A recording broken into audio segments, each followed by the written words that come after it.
সালামু আলাইকুম রহমতুল্লাহ। আব্দুল্লাহ কমার্স পয়েন্টের পক্ষ থেকে আপনাদেরকে শুভেচ্ছা ও অভিনন্দন। আমাদের আজকের অনলাইন ক্লাসে আলোচ্য বিষয় হচ্ছে ডিপার্টমেন্ট অফ ম্যানেজমেন্ট ফাইনাল ইয়ারের জন্য সাবজেক্ট হচ্ছে প্রজেক্ট ম্যানেজমেন্ট, আর চ্যাপ্টার হচ্ছে 5, planning and scheduling projects. Planning and scheduling project means প্রকল্প পরিকল্পনা ও অনুসূচি প্রণয়ন। এই চ্যাপ্টারে অঙ্কগুলো করার পূর্বে আমরা কিছু পার্ট এর জন্য কোশ্চেন হতে পারে, আবার অঙ্কটাকে একটু সুবিধা পাওয়ার জন্য আমরা কিছু থিওরি লিখে রেখেছি। তো এখানে আমরা যে বিষয়গুলো সম্পর্কে বলবো আপনারা একটু মনোযোগ দিবেন ইনশাল্লাহ। প্রথমে জানবো প্রজেক্ট পরিকল্পনা কি। কোনো প্রকল্পের কাজ কখন, কোথায়, কিভাবে, কার দ্বারা বাস্তবায়ন করা হবে সেই সম্পর্কিত আগাম বা পূর্বে চিন্তা ভাবনা করাকে প্রকল্প প্রণয়ন বলে। অর্থাৎ আপনি একটা কাজ বা প্রকল্প বা একটা প্রজেক্ট শুরু করবেন, কখন করবেন, কোথায় করবেন, কিভাবে করবেন, কার দ্বারা করবেন সেই সম্পর্কে পূর্বে একটা পরিকল্পনা করা। আমরা বাস্তবে যে কোনো কাজ করার সময় কিন্তু এরকম একটা চিন্তা ভাবনা আমাদের আসে। তো এটা এই পার্টে আসতে পারে। তারপরে একটা এব্রিভিয়েশন থেকে ইলাবোরেশন আসতে পারে, PERT।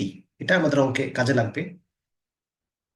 Project evaluation and review techniques, প্রকল্প মূল্যায়ন করা, অ্যান্ড রিভিউ টেকনিক্স, কৌশলের একটা রিভিউ তৈরি করা, কিভাবে কাজটা আমরা তৈরি করতে পারি। ডামি কি, প্রজেক্ট নেটওয়ার্ক ডায়াগ্রামে যেমন পার্ট, একটু আগে পার্টের সম্পর্কে বলছি, অ্যান্ড সিপিএম। সিপিএমটা আমরা একটু পরে, খানিকটা পরে আমরা আলোচনা করব। এই যে সিপিএমটা, ক্রিটিক্যাল পাথ মেথডটা। তো পার্ট অ্যান্ড সিপিএম নির্ভরশীলতাগুলো স্পষ্ট করতে ওকে ব্যবহার করা হয়, সাধারণত ড্যাশ লাইনে দিয়ে চিহ্নিত করা হয়। ড্যাশ লাইন বলতে আপনারা মনে হয় ড্যাশ লাইন চিনেন বা জানেন, ড্যাশ লাইন সম্পর্কে আপনাদের ধারণা আছে। এরকম ধরনের ছোট ছোট এরকম দাগ দিয়ে আমরা হ্যাশ বা ড্যাশ চিহ্ন দিই না, এরকম ড্যাশ লাইন হচ্ছে এরকম দিয়ে আমরা মূলত হচ্ছে ডামি ব্যবহার করব। তো ডামিগুলো আমরা যখন AUN অ্যাক্টিভিটি অন নোড তৈরি করব অথবা AUA অ্যাক্টিভিটি অন অ্যারো তৈরি করব, সেই ক্ষেত্রে আমরা এরকম ডামি ব্যবহার করব। তবে এই ডামিগুলো সব ক্ষেত্রে ব্যবহার হয় না। তো আমরা যখন একটু সামনে অগ্রসর হব, এই ডামি সংক্রান্ত বিষয়ে আরো কিছু বিস্তারিত আলোচনা আসবে একটু সামনে আগায়। তারপরে আমরা পাবো হচ্ছে সিপিএম, বা আরে sorry, CPM, critical path method. এটা একটু গুরুত্বপূর্ণ, এই এই মিনিংটা একটু ভালো করে জানেন। কার্যক্রমের সর্বোচ্চ সময় লাগা পথ। অর্থাৎ আপনি কাজটা যখন শুরু করবেন, তার তো অনেকগুলো রাস্তা আপনি তৈরি করবেন, ক্রাইটেরিয়া তৈরি করবেন, যে এইভাবে এইভাবে যদি করি কাজটা, বা ওইভাবে ওইভাবে যদি করি কাজটা, এরকম ধরনের কাজটা করতে সবচেয়ে বেশি ডিলে, সবচেয়ে বেশি দেরি যেটা হবে, ওইটাকে বলা হয় ক্রিটিক্যাল পাথ মেথড। অর্থাৎ প্রকল্প কার্যক্রমের যে পথে প্রকল্পটি শুরু থেকে শেষ অবধি পর্যন্ত সময় বেশি লাগে, ওই পথকে সংকটময় পথ অথবা ক্রিটিক্যাল পাথ বলা হয়। এটা আমাদের রিকোয়ারমেন্ট আকারেও প্রশ্নের মধ্যে থাকবে, অঙ্কের মধ্যে। তাহলে এই সিপিএম ক্রিটিক্যাল পাথ মেথড, এটা আমরা একটু ভালোভাবে বোঝার চেষ্টা করি। তারপরে আরেকটা দেখেন, প্রিডিসিসর্স। প্রিডিসিসর্স, এটা মানে নতুন শুনছেন শুনছেন শব্দটা, পূর্বসূরি বা পূর্ব শর্ত। অর্থাৎ আমরা যেই পাথগুলো তৈরি করব বা যে ডায়াগ্রামগুলো তৈরি করব বা যেই নেটওয়ার্কটা তৈরি করব, তার জন্য একটা পূর্ব থেকে বা পূর্বসূরি আকারে একটা শর্ত দেয়া থাকতে পারে, এখান থেকে কাজটা শুরু হয়ে ওখানে গিয়ে শেষ হবে, আবার ওখান থেকে ওখান পর্যন্ত কাজটা করবে। এরকম একটা পূর্ব পরিকল্পনা আমাদের কাছে থাকবে। তারপরে ওই একটু আগে আমরা যে ঢামির কথা বলছিলাম, এখন আসবে নেটওয়ার্ক ডায়াগ্রাম। দুই প্রকার, যথা এরো ডায়াগ্রাম। তো এরো ডায়াগ্রাম মানে হচ্ছে যে নিচে দেখেন AUA, অর্থাৎ অ্যাক্টিভিটি এন্ড এরর। এই বিষয়ে এই আমাদের রিকোয়ারমেন্ট আসবে। এখানে এ ডায়াগ্রামে তীর চিহ্নের মাধ্যমে প্রকল্পের কাজ, তীর চিহ্ন তো চিনেন সবাই, তীর চিহ্ন চিনেন না, এরকম তীর চিহ্নের মাধ্যমে প্রকল্পের কাজগুলোতে আমরা এরকম তীর চিহ্নের মাধ্যমে কি করব, প্রকল্পের কাজ ও বিভিন্ন কাজের মধ্যে পূর্বাভাস সম্পর্ক উপস্থাপন করব, যে আগের কাজটা থেকে ওই কাজটাতে কতটুকু আসতেছে, এটা আমরা এরকম তীর চিহ্ন দিয়ে কি করব, উপস্থাপন করব। বৃত্তের মাধ্যমে কার্যাবলীর সংগঠিত অবস্থায় নির্দেশ করা হয় এবং প্রয়োজনে ডামি ব্যবহার করা হয়। একটু আগে ডামির কথা বলছিলাম যে ওই যে হ্যাশ হ্যাশ বা ড্যাশ ড্যাশ চিহ্ন দিয়ে দিয়ে আমরা ব্যবহার করব ডামিগুলো, যে ড্যাশ ড্যাশ চিহ্ন দিয়ে আমরা ডামিগুলো ব্যবহার করব আমরা বলছিলাম, কিন্তু এই ডামিগুলো কেমনে এমনি এমনি ড্যাশ ড্যাশ চিহ্ন দিয়ে আমরা মূলত ব্যবহার করব। তো এই ক্ষেত্রে অ্যারো ডায়াগ্রামের বেলায় প্রয়োজনে ডামি ব্যবহার করা হয়, এটা আমরা এখানে লিখে রাখছি। তারপরে নোড ডায়াগ্রাম, এটাও আমাদের কিন্তু রিকোয়ারমেন্টে আসবে। Activity on node, activity on node, node diagram, এই ডায়াগ্রামে বৃত্তের সাহায্যে, বৃত্তের সবাই চিনুন না বৃত্তগুলো, বৃত্তের সম্পর্কে সবার ধারণা আছে না আলহামদুলিল্লাহ? বৃত্তের সম্পর্কে সবার ধারণা আছে না, বৃত্ত কিভাবে অঙ্কন করে? জি ভাইয়া। আছে, বৃত্ত সম্পর্কে আমাদের ধারণা আছে। তো আমরা একটু দাঁড়ান একটু, তো বৃত্ত সম্পর্কে আমাদের ধারণা আছে না, এগুলো দিচ্ছি। তো বৃত্ত সম্পর্কে যদি ধারণা থাকে সেক্ষেত্রে আমি বৃত্তগুলো সম্পর্কে যদি এরকম দেখাই, অর্থাৎ বৃত্তগুলো হবে আপনার এরকম আর কি, এরকম বৃত্তগুলো হবে এরকম, এরকম আমরা বৃত্ত দিয়ে দিয়ে, হ্যাঁ বৃত্তগুলো দেখতেছেন, এরকম বৃত্ত দিয়ে দিয়ে আমরা হচ্ছে প্রকল্পের কাজকে উপস্থাপন করব। তাহলে নোড ডায়াগ্রামে হচ্ছে আপনি বৃত্ত দিয়ে দিয়ে প্রকল্পের কাজটা উপস্থাপন করবেন, মূল কাজ হচ্ছে এটা নোড ডায়াগ্রামের। আর অ্যারো ডায়াগ্রামের মূল কাজ কি, অ্যারো দিয়ে দিয়ে, অ্যারো দিয়ে দিয়ে প্রকল্পের কাজটাকে উপস্থাপন করবেন। আর এই নোড ডায়াগ্রামের বেলায় ডামি ব্যবহার হয় না, ওই যে ড্যাশ চিহ্ন দিয়ে দিয়ে কাজটাকে বুঝাবো, এটা ব্যবহার হয় না। জাস্ট এই থিওরিগুলো একটু মাথায় রাখেন, পরবর্তীতে অঙ্ক বোঝানোর সময় আমি এই শব্দগুলো, যেমন activity on node, activity on arrow, হ্যাঁ সিপিএম, সিপিএম, এগুলো আমরা কিন্তু উল্লেখ করব। তখন তোমার বুঝতে সুবিধা হবে যে কোনটা যে কি বললো, ওটা আমি আবার রিভিউ করবো, প্রয়োজনে আবার আমরা পিছনের দিকে ব্যাক করবো, করে আমরা কথাবার্তাগুলো বলবো। আমি সরাসরি সূত্রে কিংবা অঙ্কে যাইনি, যাতে আমরা একটু ভালো বুঝতে পারি, এই জন্য মূলত থিওরিগুলো আলোচনা করে দিচ্ছি, পরীক্ষা যাতে লেখা যায়, আসলে পরীক্ষায় আর কি কোনো রকম লেখা যায় যাতে। তারপরে সবচেয়ে গুরুত্বপূর্ণ যে টপিকসটা টিই, টিই, টিই মানে হচ্ছে টাইম এস্টিমেশন, সময় অনুমান করা, কতদিন লাগতে পারে, কত মাস লাগতে পারে, কত বছর লাগতে পারে। তারপরে এক্সপেক্টেড, প্রত্যাশা করা, তাহলে হয় আপনি টাইম এস্টিমেশন বলবেন অর টাইম এক্সপেক্টেড বলবেন, এই দুইটার একটা আপনার এমন হইতে পারে প্রশ্নের মধ্যে এগুলো দেওয়া থাকতে পারে, ইলাবোরেশন আকারে দেয়া থাকতে পারে, না থাকলে আমরা তো বুঝছি যে এস্টিমেশন বা এক্সপেক্টেড তো বুঝতেছি আলহামদুলিল্লাহ। তো এই টাইমের ব্যাপারে কাজটা কতক্ষণ লাগতে পারে এরকম হয় না কাজ করার ক্ষেত্রে, আমাদের এরকম অনেক সময় এরকম হয় যে দা অপটিমিস্টিক টাইম এস্টিমেশন, এটাকে আমরা সংক্ষেপে এই যে এ দ্বারা প্রকাশ করছি, একটু খেয়াল দিয়েন যে আমরা ছোট করে এ দ্বারা প্রকাশ করছি, এটা একটু ভালো করে খেয়াল করেন। অপটি অপটিমিস্টিক টাইম এস্টিমেশনটা আমরা এ দ্বারা প্রকাশ করছি, আপনারা হয়তো বা কোশ্চেনের মধ্যে সরাসরি এরকম পাইতে পারেন। আবার পেসিমিস্টিক টাইম এস্টিমেশন, তো অপটিমিস্টিক কি পেসিমিস্টিক কি এটি তো বুঝি, সবকিছুই স্বাভাবিকভাবে চলবে এবং কোনো প্রতিকূল বা সমস্যা হবে না ধরে নেওয়া হয়। অর্থাৎ অপটিমিস্টিক টাইম এস্টিমেশন হচ্ছে আমরা যখন কাজটা করব, কোনো মানে স্বাভাবিকভাবেই কাজ কাজের গতিতে চলবে, তেমন কোনো প্রবলেম হওয়ার কোনো সম্ভাবনা নাই, এখানে কোনো ঝামেলা হওয়ার কোনো সুযোগ নাই, এরকম আমরা একটা ধরে নেবো আর কি, ক্লিয়ার? এটাকে আশাব্যঞ্জক বলা হয় আর কি, যে আমি মোটামুটি প্রত্যাশা করতেছি কাজের মধ্যে কোনো ঝামেলা হবে না। তারপরে দ্বিতীয়টাতে বললো কি, যে পেসিমিস্টিক টাইম এস্টিমেশন, এটাকে সংক্ষিপ্ত আকারে বি দ্বারা প্রকাশ করা হয়। এটা অস্বাভাবিকভাবে যদি কাজটা চলে এবং যে কোনো প্রতিকূল বা সমস্যা যদি হয় এরকম ধরে নেওয়া হবে, যে ঝামেলা হইতে পারে কাজের মধ্যে, কাজটা আমরা নাও করতে পারি, এরকম এরকম বৃষ্টি হইতে পারে বা এরকম ঝামেলা হইতে পারে, এরকম ঝামেলা প্রত্যাশা করা আর কি। তাই এইটাকে বলা হয় হতাশাব্যঞ্জক, অর্থাৎ একটু মনের মধ্যে মানে কিরকম একটা ঝামেলা হয়ে থাকবে আর কি, কাজটা হবে কি না না হবে এরকম একটা দ্বিধাদ্বন্দ্বে থাকবো। আর আগেরটাতে হচ্ছে সবকিছু স্বাভাবিক থাকবে, প্রতিকূল কোনো সমস্যা নাও হইতে পারে, এরকম ধরা হয় আর কি। এই কথাবার্তাগুলো কিন্তু মনে রাখতে হবে, একটু পরে এই জিনিসগুলোর সংমিশ্রণ আপনারা পাবেন। আর যদি আগে কলেজে ক্লাস করে থাকেন সেখানে হয়তো বা স্যাররা আরো ভালোভাবে বলছে আর কি, উপস্থাপন করছে। এট লাস্ট হচ্ছে the most likely time estimation, the most likely time estimation আমরা এম দ্বারা প্রকাশ করি, এটি আশাব্যঞ্জক ও হতাশাব্যঞ্জক সময়ের মাঝামাঝি অবস্থান করে। কথাটা কিন্তু বুঝছেন, একটা আমরা একটু আগে পড়ছিলাম না যে সবকিছু স্বাভাবিকভাবে চলবে, আবার নিচে বললাম অস্বাভাবিকভাবে চলবে, এই দুইটার মাঝামাঝি অবস্থান যেটা, সেটার নাম হচ্ছে কি the most likely time estimation. এটা এম, এম দ্বারা প্রকাশ করা থাকবে প্রশ্নের মধ্যে, যদি না থাকে আমরা এরকম এম দ্বারা প্রকাশ করে দিব আর কি। ওকে, তো নিচে বিচ্যুতি, আমরা ওই যে সিগমা স্কয়ার পড়ছিলাম না বিচ্যুতি, সিগমা স্কয়ার, সিগমা স্কয়ারও বের করা আসতে পারে যদি চায়। সময় প্রাক্কলনের পরবর্তী ধাপই হচ্ছে বিচ্যুতি, অর্থাৎ time expectation or time expected, বা এই দুইটার মানে ওই যে টাইম যে এক্সপেকটেশন করবেন ওইটা করার পর পরই তার পদক্ষেপ হবে বিচ্যুতিটা নেয়া। অর্থাৎ বিচ্যুতি বের করবেন এই কারণে, বিচ্যুতি যত বড় হবে অনিশ্চয়তা তত বেশি হবে। আমরা সিগমা দিয়ে বলছিলাম আর কি, সিগমা মানে হচ্ছে ঝুঁকি, ঝুঁকি যত বেশি হবে আপনার কাজের অনিশ্চয়তা তত বেশি হবে। সুতরাং এটাও আমরা একটু বের করে নিব যে কাজের অনিশ্চয়তাটা কেমন হইতে পারে, এটা একটু আমরা ফাইন্ড আউট করে নিব। আমাদের কোশ্চেনে হয়তো বা এরকম চাইতে পারে। তো আশা করছি থিওরিগুলো, আপনাদের থিওরিতে কোনো কথাবার্তা আছে কিনা, কারো কোনো কনসেপ্ট বুঝছেন না এমন কোনো আছে কিনা বলেন। আমরা একটু পরে আবার এগুলো নিয়ে আবার একটু ছোট আলোচনা হবে, অঙ্কের ভিতরে গেলে এগুলো সম্পর্কে আবার আমি কথা বলবো। এখন আপনাদের যদি কোনো প্রবলেম থাকে আপনারা বলতে পারেন, আমি তো আমার মতো করে কতক্ষণ বললাম। এখন যদি সমস্যা না হয়, আমি এই অঙ্কটা আপনাদের জন্য উপস্থাপন করে রাখছি। এই একটা অঙ্ক দিয়ে পুরো চ্যাপ্টারটা আমরা দখলে নেওয়ার চেষ্টা করব। এখানে টোটাল 4টা রিকোয়ারমেন্ট দেয়া আছে। আছে প্রবলেম আছে আপনাদের?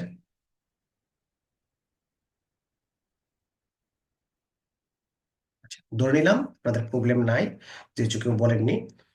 তো problem one, you are given the following activities and their completion times of a certain project with predecessors. তার মানে অ্যাক্টিভিটি গুলো দেয়া আছে এ, বি, সি, ডি থেকে জি পর্যন্ত। এ একটু আগে বলছিলাম, এম, বি, মনে আছে? এ, এম, বি মনে আছে? এই যে মোস্ট লাইকলি যেটা এম, তারপরে হচ্ছে অপটিমিস্টিক যেটা এ, পেসিমিস্টিক যেটা বি, একটু আগে এগুলো বলছি আমি কথাটা। অর্থাৎ এই কোশ্চেনের মধ্যে এই মানগুলো সরাসরি দেয়া আছে।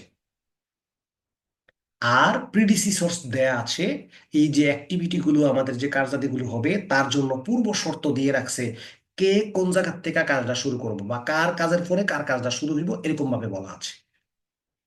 তো আমাদের প্রথম রিকোয়ারমেন্টে বলছে draw an A U N. একটু একজনে বলেন তো এ ইউ এন মিনিংটা, আমি পড়িয়েছি একটু আগে। On note. Activity on node. আচ্ছা, অ্যাক্টিভিটি অন নোডের যে কাজটা, অর্থাৎ নোড ডায়াগ্রাম যেটা, এটা না কি দিয়ে উপস্থাপন করা হয়?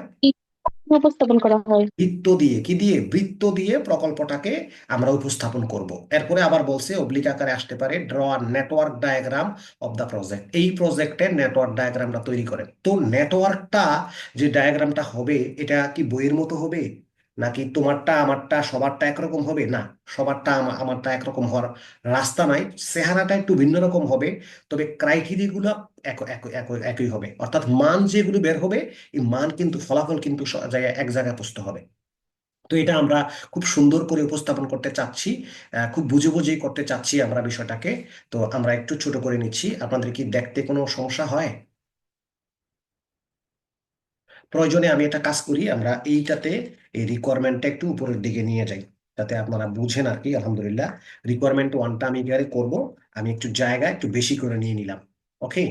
তো প্রথমে যেই কাজটা করব, সেটা যেই বোঝাটা আমি বুঝাবো, সেটা হচ্ছে যে আপনার যে এ অ্যাক্টিভিটি, এইটার জন্য কি কোনো প্রিডিসিসর্স দেয়া আছে, পূর্ব শর্ত দেয়া আছে? না ভাইয়া। বুঝতে হবে। আমি যদি কথা না বুঝেন অবশ্যই বলবেন, না হলে কিন্তু আপনার প্যাচ লাগে যাবে, চ্যাপ্টারটা হয়তো বা আপনারা পড়ছেন না আগে। তো এখানে এই যে এ এর যে অ্যাক্টিভিটিটা, এটার জন্য কোনো প্রিডিসিসর্স দেওয়া নাই। তবে বি এর যে অ্যাক্টিভিটি, এটার জন্য প্রিডিসিসর্স দেওয়া আছে কত? নাই। আবার সি, সি সি এর যে কাজটা বলছে, এটা এর থেকে শুরু হবে, ওর থেকে এর থেকে আপনি সি তে যাবেন। আবার ডি এর জন্য যে অ্যাক্টিভিটিটা হবে, তার জন্য হচ্ছে সেটাও এর থেকে আসবে। আমি একটু পরে ছবি আঁকলে ভালো বুঝবেন। ই যখন আপনি করবেন, ই এর যখন মানে নোট ডায়াগ্রামটা আপনি করবেন, তখন তার জন্য সি এবং বি এর থেকে আপনি আসতে হবে।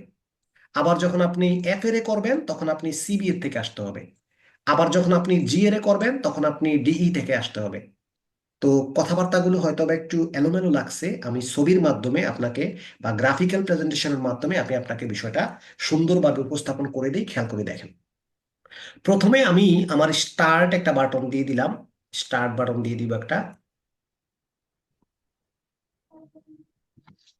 ওকে। এখন আমি একটা স্টার্ট বাটন দিয়ে দিলাম, এই যে স্টার্ট বাটনটা আমি একটা স্কোয়ার করে রাখলাম।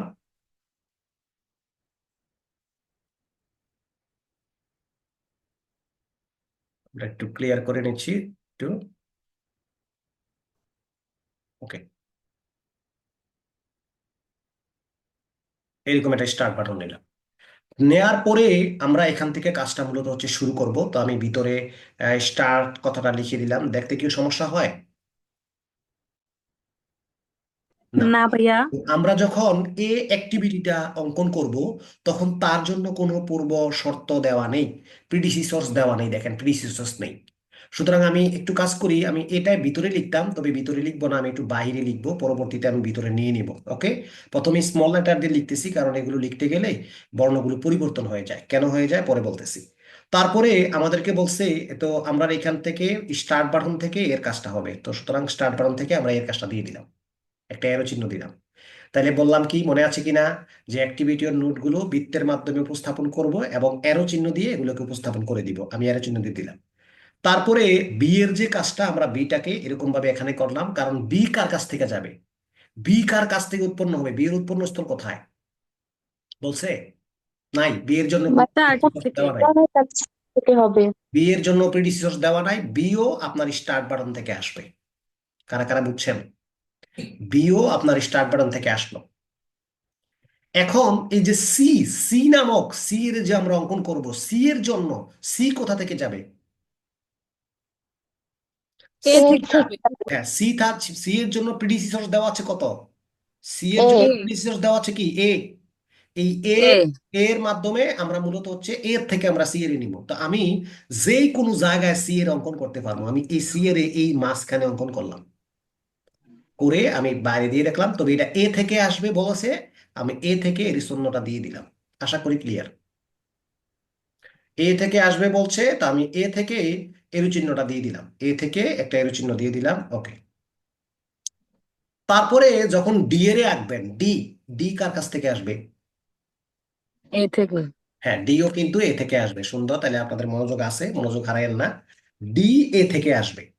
তো আমি ডি যদি এ থেকে আসে, আমি ডি এর উপর দিয়ে দিলাম। আপনারা নিচেও দিতে পারেন, সমস্যা নাই। নিচে দিলে কি হবে, ডানে দিলে কি হবে, বামে দিলে কি হবে, একটু পরে এগুলো নিয়ে আবার আলোচনা হবে। ওকে, আমি ডি লিখলাম। তারপরে ই, ই কার কাছ থেকে আসবে? ও, ডি কার কাছ থেকে আসলো, চলো ডি এ থেকে। এ থেকে, তাহলে ডি এ থেকে আসলে এরো চিহ্ন দিতে সুবিধা, এই জন্য আমি এর বরাবরই রাখছি, এ থেকে আসলো। তারপরে এই এ বি সি ডি গেল, ই, ই কার কাছ থেকে আসবে? সি আর বি থেকে। সি আর বি যদি হয়, আমি যদি এই প্রান্তরে দিয়ে দেই, তাহলে সিও কাছাকাছি আছে, এই যে বি আছে, এবং এদিক দিয়ে আবার কে আছে, সি আছে। দেখেন তো বুঝেন কিনা। জি এদিক দিয়ে ভাইয়া। বি আছে, এদিক দিয়ে সি আছে, এই জন্য আমি মূলত হচ্ছে কে এটা, ই, ই এর মূলত এই জন্য নিচে করছে। অনেকের দাবি হবে, ভাই ই এর কি আপনি একদম উপরে করতে পারতেন না, ই এর কি আরো ডান পাশে নিয়ে করতে পারতেন না? তো স্বাভাবিকভাবে যেহেতু বলছে ই সি বি এর থেকে আসবে, তো সি এর বি এর কাছাকাছি থাকলে তো ই এর অঙ্কন করতে সুবিধা হবে, না হলে তো এর চিহ্নগুলো দিতে আপনার একটু প্রবলেম হবে। ক্লিয়ার? আচ্ছা, এরপরে ই গেল, এফ এর কোথা থেকে আসবেন, এফ এর? এফ আসবে সি আর বি থেকে। সি আর বি থেকে আসবে। তো এফ যদি আমি দেই, আমি তাহলে একটা কাজ করি, এফ এর আমি এই জায়গা দিয়ে দিই। এই জায়গা দিলে আমরা হচ্ছে কি, এদিক দিয়ে আমরা এইখানে একটা নিলাম, হচ্ছে এরো চিহ্ন, আবার এইখান থেকে একটা এরো চিহ্ন নিলাম। ঠিক আছে কি, কথা জি বলতে হবে? ভাইয়া। ঠিক আছে। এটা গেল এফ। এফ হলো জি, কোথা থেকে নিবেন জি? বি এফ এফ ও এফ ই হয়ে গেছে থেকে। নাকি, এফ হয়ে গেছে? জি ভাইয়া। এফ হয়ে গেছে। তারপরে জিটা কোথা থেকে নেওয়া যায়? বি আর ই।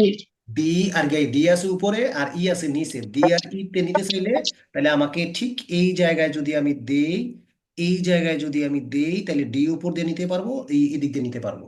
তাহলে আমি ডি এর থেকে একটা সোজা দাগ দিলাম, একটা অ্যারো দিলাম, আবার ই এর থেকে একটা সোজা অ্যারো দিলাম। আমাদের কি মোটামুটি অঙ্কন শেষ। আর লাস্ট কাজটা শেষ হবে হচ্ছে, আমরা কাজের শেষ দিলাম কোথায়, এই কাজের শেষটা আমরা হচ্ছে একবার লাস্টের দিক দিয়ে দিই। হ্যাঁ, লাস্টের দিক দিয়ে কাজের শেষটা দিই, এই জায়গার কাজের শেষটা দিলাম, ইন্ড। তো ঠিক আছে, ওকে, আমরা এরো চিহ্নগুলো আঁকা শেষ হয়েছে, এবার আর ঝামেলা নাই। এবার আমি আপনাকে বুঝিয়ে দিই, আবার এটা ছিল আমার এ, বড় হাতের এ দিয়ে দিই, এটা ছিল আমার এ। তারপরে এটা ছিল আমার বি, তারপরে এটা ছিল আমার সি, এটা ছিল আমার সি, এইটা ছিল ডি, তাই না? এটা ডি ছিল, উপরে ডিটা কেটে দিলাম। তারপরে এটা ছিল কি আমার ই, আর মাঝখানেরটা কি ছিল, মাঝখানেরটা এফ। এফ তো ছিল নাকি? মাঝখানেরটা এফ পাশেরটা ছিল, জি। এফ ছিল, এটা এফ ছিল। আর এটা ছিল হচ্ছে জি। আর দা ইন্ড, ইন্ডের মধ্যে থেকে ইন্ডের মধ্যে থেকে কার কার ইন্ড করা যায়? ইন্ডের মধ্যে থেকে কার কার ইন্ড করা যায়? আমরা মনে হয় ই এফটাকে, ভাইয়া জি আর এফ থেকে ইন করা যায়। আচ্ছা জি আর এফ থেকে ইন করা যায় না, জি আর জি এফ থেকে নাকি ইন করা যায়। তো লাস্টে আছে এফ আর জি, তো এফ আর জি থেকে ইন করলে আমরা ইন করলাম, যাক ইন্ড নিয়ে আমরা কোনো তেমন প্রবলেম হবে না। তো ইন্ড করলাম এখান থেকে একটা, আর এইখান থেকে একটা ইন্ড করলাম। ওকে, এখান থেকে আমরা একটা ইন্ড করলাম। এখন এই ডায়াগ্রামটা কারা কারা বুঝছেন বলেন? তো এখানে আমি মোটামুটি লিখছি তো, আমরা ডায়াগ্রামগুলো এর চিহ্নগুলো একবারে বক্সের বরাবর লাগিয়ে দিবেন, মানে হচ্ছে গিয়ে এরকম বক্সের বরাবর লাগিয়ে দিবেন ডায়াগ্রামগুলো। বুঝছেন মনে হয় কথাটা? এইরকম বক্সের বরাবর ডায়াগ্রামগুলো লাগিয়ে দিবেন, বজনে আমি একটু লাগিয়ে দিলাম বক্সের বরাবর, থাকতে একটু প্রবলেম হয় এই জন্য একটু সমস্যা হয়ে গেছে আর কি। এই যে প্রথম যে কাজটা করলাম সেটা হচ্ছে যে আমাদের অ্যাক্টিভিটি অন নোট। এখন আমরা এই যে এফ, এই যে এফ, এই যে এফ এরটা আমরা চাইলে একদম নিচেও দিতে পারতাম এফ, শুধুমাত্র কোথা থেকে এরো চিহ্নগুলো আসছে এগুলো একটু বলে দেওয়া। ওকে, কোথা থেকে আসবে এইগুলো একটু বলে দেওয়া। যেমন এ এর জন্য দেখো, একটু ভালো করে খেয়াল করো। এ এর জন্য আমি যদি আরো একটু স্পষ্ট করে বলি তোমাকে, দেখো খেয়াল করো। এ এর যখন আসবো তার জন্য কোনো প্রিডিসেসর নেই, এই জন্য এ সরাসরি কার থেকে আসছে? স্টার থেকে আসছে। আবার বি এর জন্য প্রিডিসেসর দেওয়া ছিল না, এই জন্য বি স্টার থেকে আসছে। ওকে, কিন্তু দেখো যখন আমি সি কে অঙ্কন করব, এই যে সি, সি কে যখন অঙ্কন করব তার জন্য এ থেকে আসতে বলছে, তাহলে সি, সি কোথায়? সি, সি এর এরো চিহ্ন দেখেন এর মধ্যে গেছে কিনা, বুঝছেন? আবার যখন ডি এর অঙ্কন করব, ডি, এই যে ডি আমি উপরে অঙ্কন করছি, ডি এর যখন অঙ্কন করব সেও এ থেকে আসবে, তো এর কাছাকাছি উপর দিয়ে রাখলাম। আবার বলি এই বৃত্তগুলো যে কোনো জায়গায় দেওয়া যাবে, কোনো সমস্যা নাই, ডাইনে বামে উত্তরে দক্ষিণে যেদিকেই দেন সমস্যা নাই, তবে তীর চিহ্নগুলো দেওয়ার সময়, অর্থাৎ এরো চিহ্নগুলো দেওয়ার সময় সাবধানতা অবলম্বন করতে হবে, কারণ এরো চিহ্নগুলোর জন্য প্রিডিসিসর দেওয়া আছে।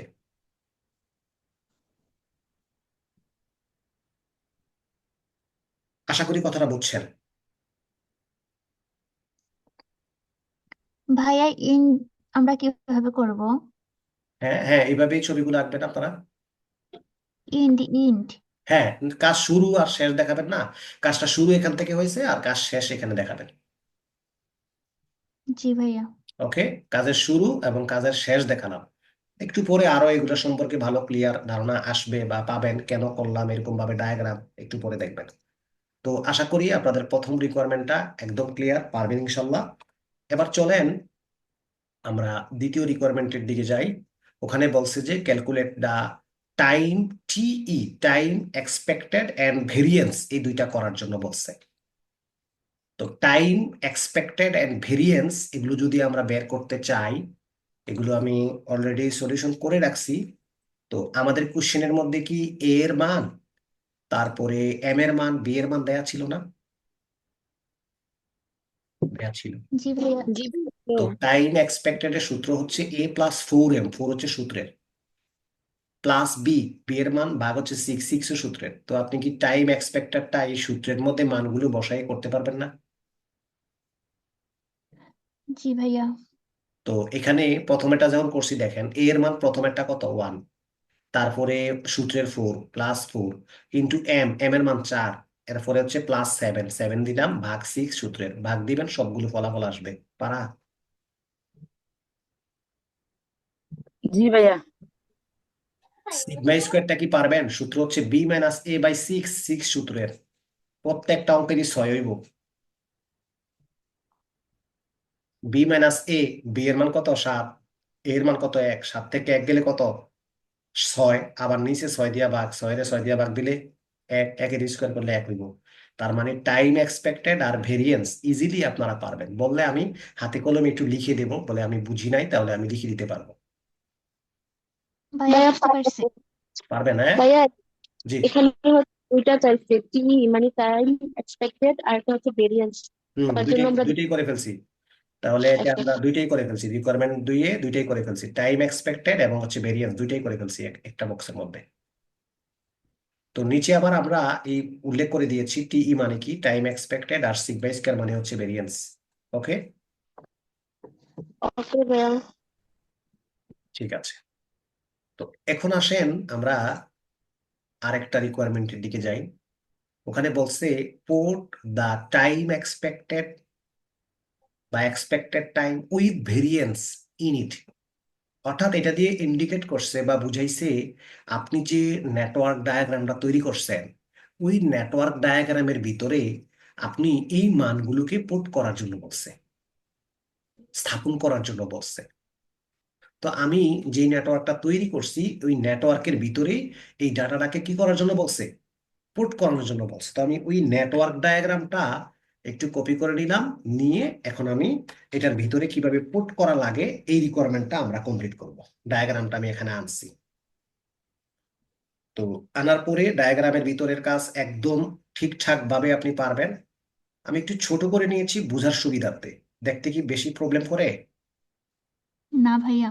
আচ্ছা, দেখতে বেশি একটা প্রবলেম করে না।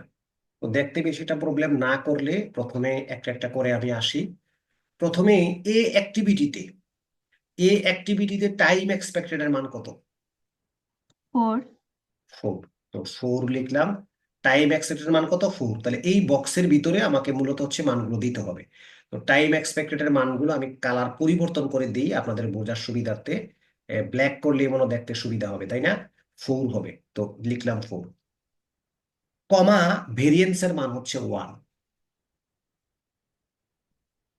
তারপরে বি অ্যাক্টিভিটিতে টাইম এক্সপেক্টেড এর মান 2 আর ভেরিয়েন্সের মান হচ্ছে 0। 2 আর হচ্ছে 0, পারবেন? জি ভাইয়া। সি অ্যাক্টিভিটিতে আপনার 5 আর 1 দিবেন। তো লিখলাম 5 আর হচ্ছে 1। ডি অ্যাক্টিভিটিতে 4 আর 0.11। ডি হচ্ছে এটা 4 হবে আর 0.11 হবে, আশা করি পারবেন।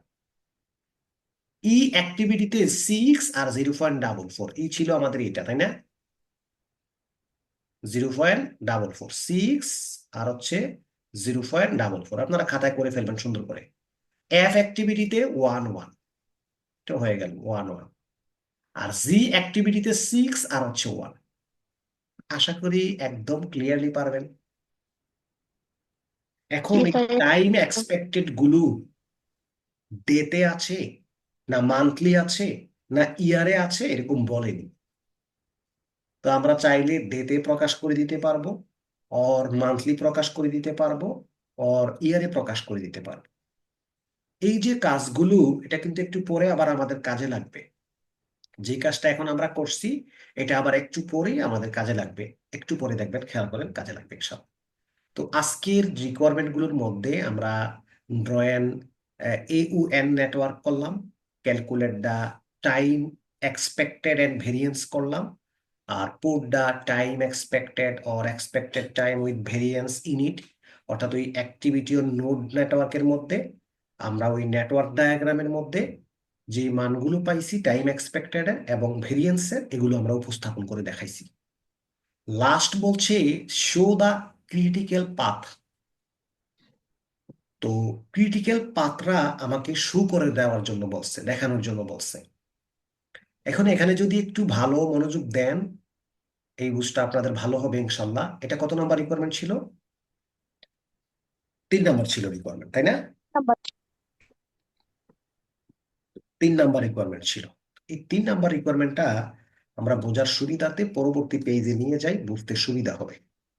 জায়গা কম আছে, এইবার আমরা ইনশাল্লাহ ভালো কিছু করতে পারবো। এখন আমি যদি ক্রিটিক্যাল পাথ তৈরি করতে চাই, আমার সময়গুলো কতদিন, সর্বোচ্চ কতদিন বেশি সময় লাগবে যেই পথটাতে, এটি হচ্ছে মূলত ক্রিটিক্যাল পাথ। তো এখন আমরা এখানে টাইম এক্সপেক্টেড গুলো কোনগুলো? প্রথমেরটা টাইম এক্সপেক্টেড, পরেরটা হচ্ছে ভেরিয়েন্স। তো একটা একটা করে আগাই।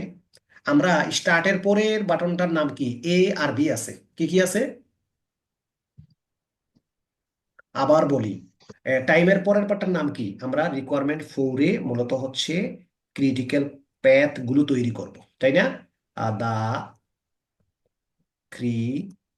ক্রিটিক্যাল নাকি ক্রিটিক্যাল পাথস। এটার মিনিংটা আমি একটু সুন্দর করে বলি। তুমি বলো স্টার্ট বাটন এতে শুরু করে ইন বাটনে যাইতে কোন কোন ডায়াগ্রাম গুলো পার হয়ে তুমি যেতে পারবা, কোন কোন ডায়াগ্রাম দিয়ে তুমি যেতে পারবা, এরোসিনের বাইরে হয়ে যেতে পারবা না। ধরো আমি যদি বলি প্রথমেরটা আমি এর থেকে শুরু করব, A এর C থেকে আমি বি, এর থেকে কই যাবো, ডি এ গেলা গেলা ডি এ, তারপরে D তারপরে হচ্ছে প্রথমে এর তে ডি এ D যাবো, ডি এর তে তারপর দিয়ে যাবো, হচ্ছে ডি এর তে ইন্ড পারা। উম, কথা বলেন। জি জি ভাইয়া। আবার এর তে আবার কেমনে যাইতে পারেন, এর তে ডি এর দিকে আর যাই লাভ নাই, এ এর তে সি আবার সি, তাহলে এ সি। ই আচ্ছা ই তে আই করবেন না, এরপরে ই, তারপরে জি। তারপরে জি, সুন্দর। আবার কি হয় না, এ তে আমি সি এ যাবো, ভাইয়া A C F তারপর হচ্ছে ইন এরপরে ইন্ড, হ্যাঁ এ সি এফ হইলেই হয়ে যায়, ইন্ডে যাইতে পারি আমরা, ঠিক আছে, সুন্দর, ভালো লাগলো। তারপরে এর থেকে আর কোনোভাবে যাওয়া যায়, এতে এইভাবে আসলাম, বুঝতেছেন না, এতে দেখেন, এতে এইভাবে এইভাবে এইভাবে এইভাবে এইভাবে আসলাম, পরে ভিডিও দেখলে ভালো লাগবে লাল চিহ্নটার জন্য। হয় না তারপরে চিন্তা করতে আবার এতে এসি আইলাম, ইতে আইলাম, ইতে আর পরে জিতে চলে গেলাম, তারপরে ইন, সুন্দর। তারপরে এতে সিতে গেলাম, সিতে এফে আইলাম, এফে তে ইন, সুন্দর।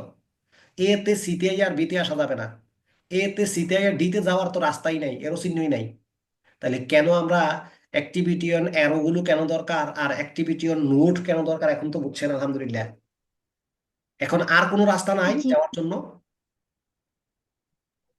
না ভাইয়া ভাইয়া রাইট, বি এর তে যাওয়া যায় না, বি এর তে, জি ভাইয়া বি এর তে যাওয়া যায় না, বি সি, বি এর থেকে সি এ যাওয়া যায়, না ভাইয়া বি না এর তে ভাইয়া এফ যাওয়া এ যাবে যাওয়া যায়, এফ এ, এফ এফ এর তে জি ইন, বি ইন এর তে এফ এ তারপর যাওয়া যায়, এফ এর তে ইন, বি এর তে আর যাওয়া যায় না, জি জি ভাইয়া তারপর জি বি এর থেকে ইন ই তে গেলেন, ই এর পরে সরাসরি কোথায় গেলেন, জি জি জি জিতে গেলেন। এবার আসেন তাদের ডিউরেশন তৈরি করি, কতদিন সময় লাগছে এগুলো একটু দেখার জন্য।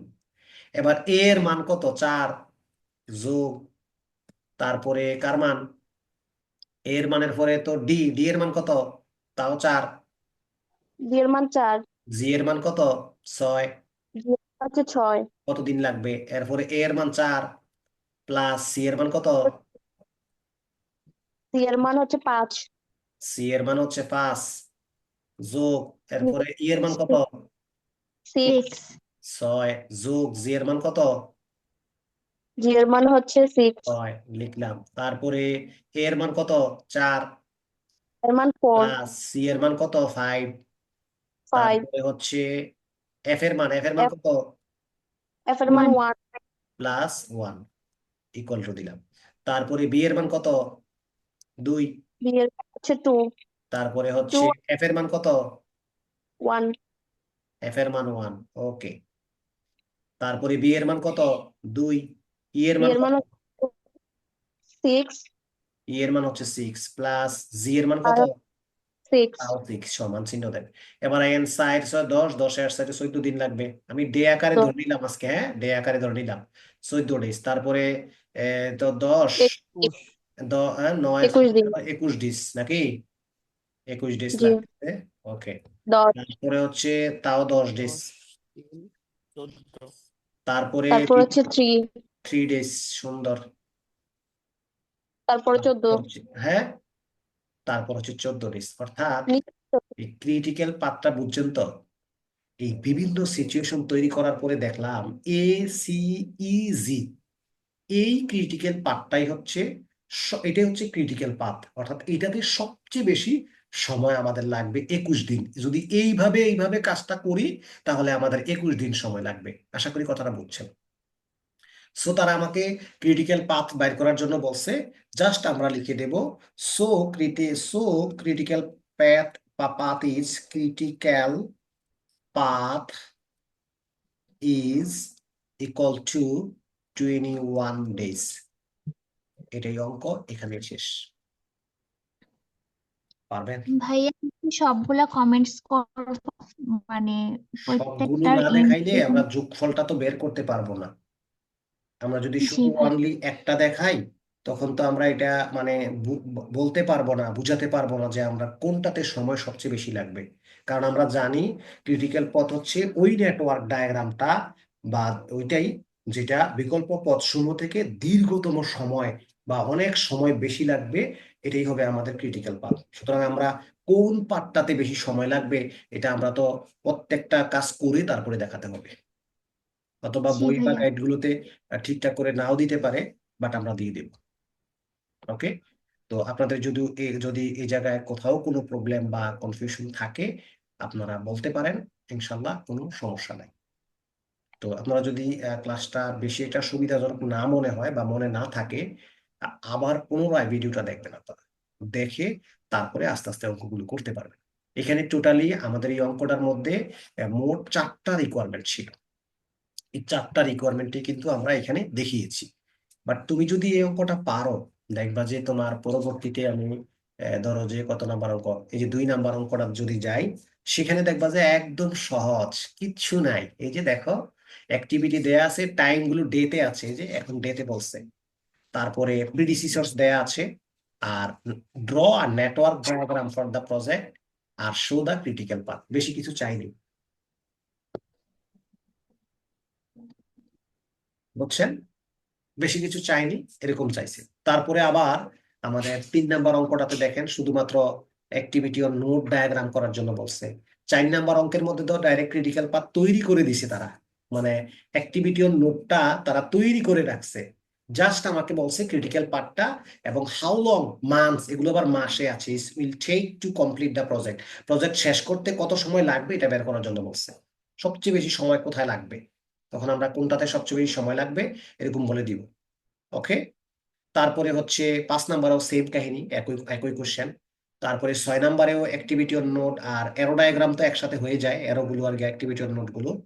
আর 7 নাম্বারে হচ্ছে গিয়ে এরকম এটা একটু উপরে নিচে হয়ে গেছে, আমরা একটু আপ ডাউন করে দিচ্ছি। এরকম ভাবে অ্যাক্টিভিটি অন নোট গুলো আমরা তৈরি করতে পারবো। তো আমরা বেশি বাড়ির কাজ দিব না আপনাদেরকে, আপনাদের কাজ হবে 1 নাম্বার অঙ্কটা একটু ভালো করে খেয়াল করে করবেন। আর ব্যতিক্রমের বইতে যে অঙ্কগুলো দেয়া আছে, আপনারা প্রয়োজনে সবগুলো অঙ্ক একটা টাচ আপ দিতে পারেন। আজকে আপনাদের এইচডব্লিউ থাকবে ব্যতিক্রমের বইয়ের গুলো। আমি আবার কিছু এম এ কালামের বইয়ের অঙ্ক এখানে উঠে রাখছি আপনাদের সুবিধার্থে, যাতে আমরা অঙ্ক অনেকগুলো দিছি, আমি এই জায়গায় প্রায় 9টার মতো অঙ্ক দিছি। ঠিক আছে? তো প্রত্যেকটা অঙ্কই আমরা করবো ইনশাল্লাহ। ঠিক আছে? জি বলো। ব্যতিক্রম বইয়ের মাত্র 3টা অঙ্ক আছে, আপনার শীটের 1, 2, 3 এই তিনটে অঙ্ক। আমার ভাই শীটের শীটটা 1, দিয়ে 2, দিন 3 অনলাইন। বাদে বাকি 1, 2, হ্যাঁ শীটটা দিয়ে দেবো। 1, 2, 3 বাদে বাকি সবগুলোই হচ্ছে ভিন্ন বই থেকে নেওয়া হয়েছে। ওকে। তাহলে আমরা যে কোনো অঙ্ক যদি আসে আমরা যেন দিতে পারি, এরকম একটা কনফার্মেশন আমরা ইনশাল্লাহ পাবো। ঠিক আছে?